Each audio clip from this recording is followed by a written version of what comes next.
Deesa rural પોલીસે cable ચોરીના ગુનાનો ભેદ ઉકેલીને એક ઇસમને ઝડપી પાડ્યો। જૂના ડીસામાંથી ચોરાયેલા 25 મીટર કેબલ વાયર અને ચોરીમાં વપરાયેલી રિક્ષા મળી કુલ ₹1.25 લાખનો મુદ્દામાલ કબજે।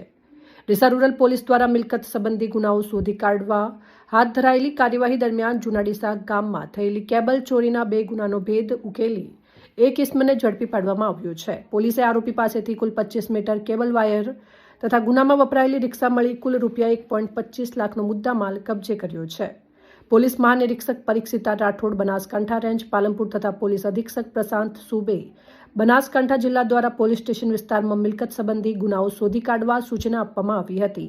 આ સૂચનાના આધારે નાયબ પોલીસ અધિક્ષક CL સોલંકી ડીસા વિભાગના માર્ગદર્શન હેઠળ ડીસા રૂરલ પોલીસ સ્ટેશનના પોલીસ ઇન્સ્પેક્ટર VG પ્રજાપતિની સૂચનાથી પોલીસ ટીમે તપાસ હાથ ધરી હતી। તપાસ દરમિયાન ટેકનિકલ સર્વેલન્સ તથા હ્યુમન સોર્સિંગના આધારે પોલીસે જૂના ડીસા ગામમાં આશરે 3 મહિના અગાઉ કિશન સબમર્સિબલ નામની દુકાનની બહાર ચરખીમાંથી ચોરાયેલો 16 mmનો કાળા રંગનો આશરે 13 મીટર કેબલ વાયર જેની કિંમત આશરે ₹13,000 હતી તે અંગે માહિતી મેળવી હતી।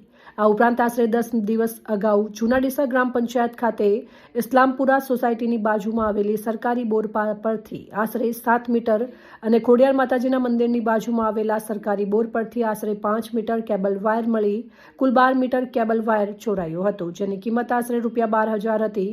આમ બંને ગુનાઓમાં ચોરાયેલો કુલ 25 મીટર કેબલ વાયર જેની કિંમત 25,000 છે તેમજ ગુનામાં વપરાયેલી રિક્ષા જેની કિંમત 1 લાખ છે અને મળીને કુલ 1,25,000નો મુદ્દામાલ કબજે કર્યો છે। પકડાયેલા આરોપીમાં કિશનભાઈ બાબુભાઈ જાતે ઠાકોર રહેવાસી વણજારાવાસ ડીસા તાલુકો ડીસા।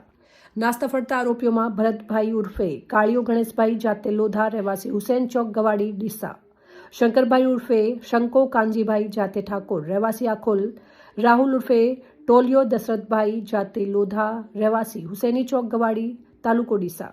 ડીસા રૂરલ પોલીસે આરોપીને ઝડપી કાયદેસરની કાર્યવાહી હાથ ધરી છે તેમજ અન્ય નાસ્તા ફરતા આરોપીઓને ઝડપી પાડવા માટે વધુ તપાસ શરૂ કરી છે। અહેવાલ અમૃત માળી ડીસા।